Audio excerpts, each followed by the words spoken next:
Hello, I am Dr. Mills, and today I'm here with Jeff to discuss if he has carpal tunnel syndrome or not. So I will be assessing his wrist.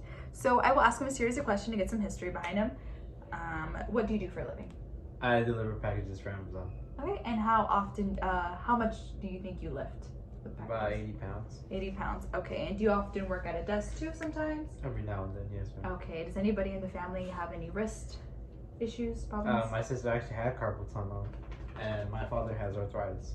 Okay, so we do know that carpal tunnel syndrome is not hereditary, but if you know someone who has it, or if you have someone who's related to you who has it, you do run at higher risk just because you share the same habits as they do. Arthritis is hereditary, so we will be looking at that as well because we don't know whether of the two options they are.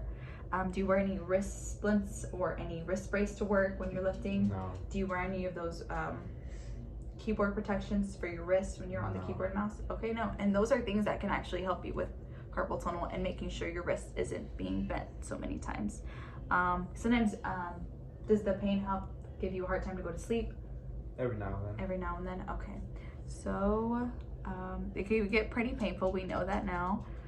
We will need to further assess if he has carpal tunnel syndrome, but the history is leading me in the direction of it's arthritis or carpal tunnel syndrome. So before I examine you, I will tell you what carpal tunnel is. Carpal tunnel is when the medium nerve in the hand is being compressed because of inflammation of tendons within the hand and the sheaths, and also has the medium nerve running along with it. It'll connect to these and lateral side of this one. The symptoms include sensory deficits in the thumb, index, middle, and lateral half of the ring finger, atrophy of thenar eminence, weak thumb, and being positive for the special test, which we'll be performing in a little bit to see if he's positive for carpal tunnel syndrome.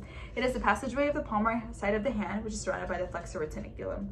This is the distance between the pisiform and the bone and the hook of mate.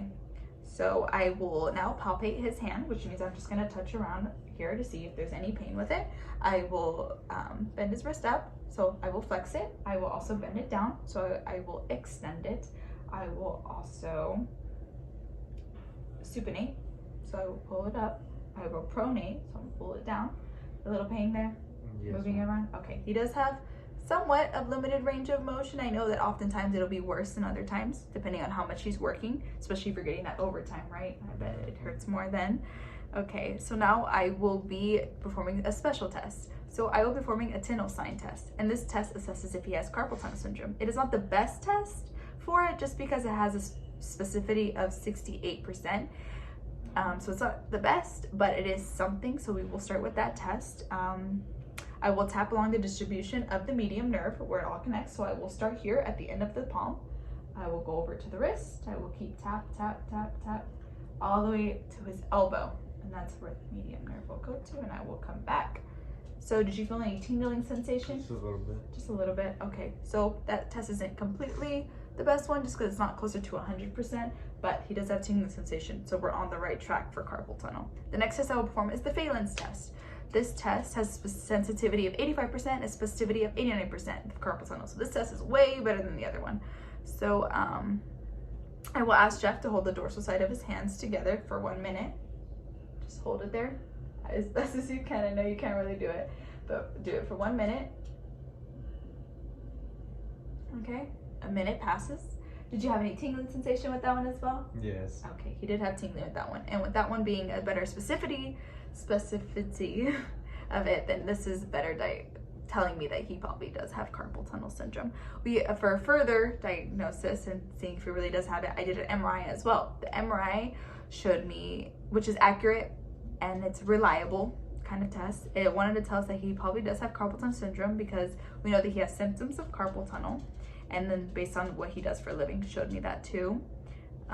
We see palmar bowing of the flexor retiniculum, which is displacement. The medium nerve looks inflamed, and the hook of hamate, the medium nerve, looks flat with that. And I will also now discuss treatment options with him because he does have carpal tunnel syndrome. That's what I'm concluding from all of these special tests and the MRI that we did and the history of what he does. I wasn't sure if you had carpal tunnel arthritis, but we said you had carpal tunnel. I do want to do a non-surgical approach where the wrist splinting and the wrist brace, whenever you're going to sleep as well, don't work for 8 weeks. You can do light work, like working at a desk job, but not really using the mouse. And then we'll meet up every 2 weeks, talk about your progression, and then we'll see if we need to do a surgical approach. Thank you. Bye-bye.